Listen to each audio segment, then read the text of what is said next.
Good morning +1 class. बेटे हमने जो शुरू कर रखी है वो कर रखी है वेस्पर थ्योरी। तो आज इसके बेस पे हम जो है कुछ शेप्स को जो है डिस्क्राइब करेंगे वेस्पर थ्योरी के बेस पे। तो वेस्पर थ्योरी मैंने आपको क्या बताया था, V for valence, S for shell, E for electron, P for pair, R for repulsion. Valence shell electron pair repulsion theory ये आपकी चली हुई थी। कल मैंने आपको बताया था सेंट्रल एटम होता है, उसके एक या दो तीन चार जो भी है उसके तरफ क्या जुड़े होते हैं, लिगेंड जुड़े होते हैं। ठीक है, आज हम जो बेटा दो टाइप्स के मॉलिक्यूल्स पढ़ेंगे। देखो शेप्स करेंगे हम, क्योंकि वेस्पर थ्योरी किस लिए आई थी, शेप्स को बताने के लिए वो तो आई थी। शेप्स करेंगे हम, किसके करेंगे, एक तो ऐसा सेंट्रल एटम, हम सेंट्रल एटम को ही डिस्कस करेंगे। Central atom have no lone pair, मतलब कोई लोन पेयर उसके ऊपर नहीं होगा, सारे के सारे क्या होंगे, बॉन्ड पेयर होंगे।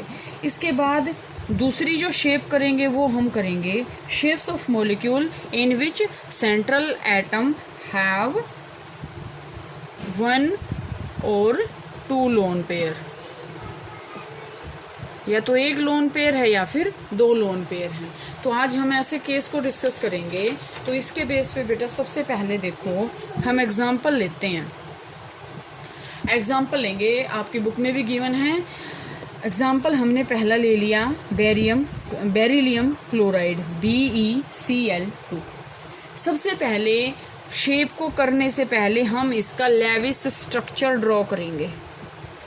लेविस स्ट्रक्चर, हमने बेरिलियम ले लिया, हाइड्रोजन, हीलियम, लिथियम, बेरिलियम, 1 2 3 4। ठीक है, लास्ट में इलेक्ट्रॉन कितने हैं, 1s2 2s2। वैलेंस शेल के अंदर इलेक्ट्रॉन कितने हैं, 4 हैं। टोटल इलेक्ट्रॉन काउंट करेंगे तो Be 1 2 1 2, 4 इलेक्ट्रॉन हो गए। अब बात आई किसकी, Cl की, Cl2, BeCl2। यहाँ पे Cl है और यहाँ पे भी क्या है, Cl है। Cl के पास कितने होते हैं, 7 2 4 6 8। ठीक है, 2 4 6 8।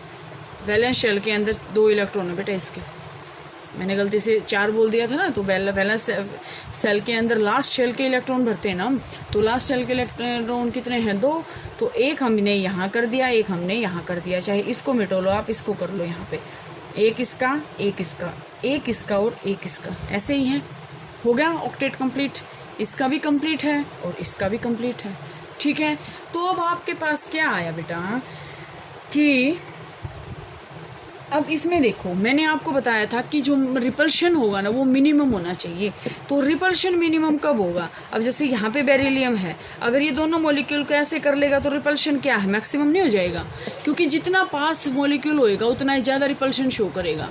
क्यों, क्योंकि दोनों क्या हैं, इलेक्ट्रॉन्स हैं, दोनों सेम चार्ज के हैं। तो रिपल्शन क्या होएगा, ज़्यादा होएगा ना। लेकिन यहाँ पे अगर हम इसको ऐसे कर लें 180, यहाँ पे Cl लिख दिया और हमने यहाँ पे Cl लिख दिया, तो रिपल्शन क्या है, बिल्कुल कम है। तो मैंने आपको बताया था जितना मिनिमम रिपल्शन होगा मॉलिक्यूल उतना ही क्या होगा, स्टेबल होएगा, most stable. Minimum repulsion most stable is the compound.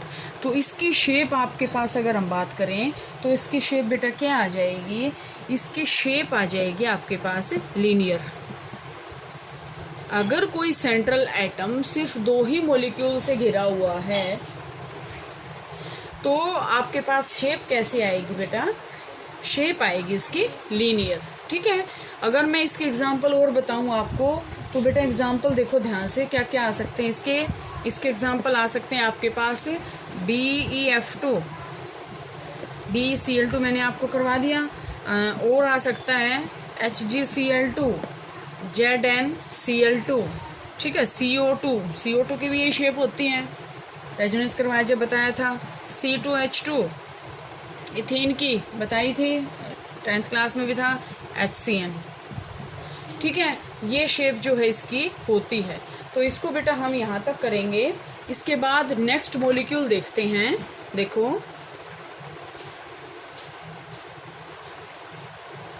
Next जो शेप आएगी बेटा, नेक्स्ट जो मॉलिक्यूल आएगा, ठीक है।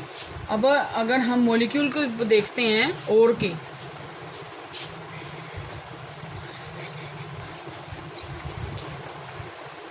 नेक्स्ट मॉलिक्यूल हम देखते हैं बेटा BF3। BF3, अब BF3 को देखो हम कैसे करेंगे। BF3 को अगर हम करने लगे तो सबसे पहले हम लैब स्ट्रक्चर ड्रॉ करेंगे बोरोन का। बोरोन में कितने आएंगे? 5। बेरिलियम के बाद ही आता है बोरोन, तो यहाँ से आपके पास कितने आएंगे? 3 ही आएंगे, ठीक है। टोटल 5 हैं, तो 2 तो उसमें आगे S में, और एक लास्ट में कितने आएंगे? S और P में 1। यहाँ से आ गया 1, यहाँ पे हम नहीं कर रहे इसको, 1 2 3, हमने यहाँ पे इसके लैब स्ट्रक्चर बना लिया। अब तीनों तरफ से क्या है? फ्लोरीन है। 1 2 3 आ गया, ऐसे ही आ गया, ठीक है। अगर हम इसका लेविस डॉट स्ट्रक्चर बनाएं तो ये आपके पास ऐसे बनेगा। अब यहाँ से देखो बेटा 2 4 6 7, 2 4 6 7, 2 4 6 7 हो गया, इसका लेविस स्ट्रक्चर आ गया ये। अब हमें इसका अगर हम ऐसे करेंगे तो ये जो रिपल्शन है ना, ध्यान से देखना, अब अगर हम इसी के अकॉर्डिंग इसकी शेप बना दे तो ये शेप बन गई ये ऐसे। लेकिन हमने तो वेस्पर थ्योरी के अकॉर्डिंग ये करना है कि इसका जो रिपल्शन है ना वो मिनिमम हो। तो इसका रिपल्शन मिनिमम कैसे हो सकता है बेटा? देखो ध्यान से, ये हमने बोरोन ले लिया और एक फ्लोरीन हमने यहाँ लगा दिया, एक फ्लोरीन हमने यहाँ लगा दिया और एक फ्लोरीन हमने यहाँ लगा दिया। अब रिपल्शन देखो, एक मॉलिक्यूल यहाँ है, एक यहाँ है, एक यहाँ है। अगर हम इसके कंपैरिजन में यहाँ पे ऐसे करते, इन दोनों का तो फिर भी ठीक था, लेकिन ये जो मॉलिक्यूल है ये यहाँ से दोनों के नज़दीक है, तो यहाँ से तो मैक्सिमम रिपल्शन हो जाएगा। इट मीन्स हम इसको नहीं कर सकते, ठीक है। इसके बाद बेटा आपके पास क्या आएगा? इसके बाद अगर हम इसकी जो शेप देखें तो इसकी शेप कैसे आएगी? इसकी जो शेप आएगी वो इसकी ये आएगी ट्रायंगुलर, क्योंकि ट्रायंगल बन गया ना ये, ठीक है। ट्रायंगुलर शेप आएगी इसकी।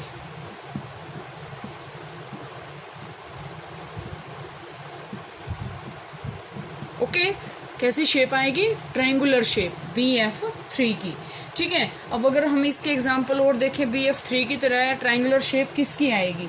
तो बेटा आपके पास आएगी BCl3, BH3, AlCl3, ठीक है।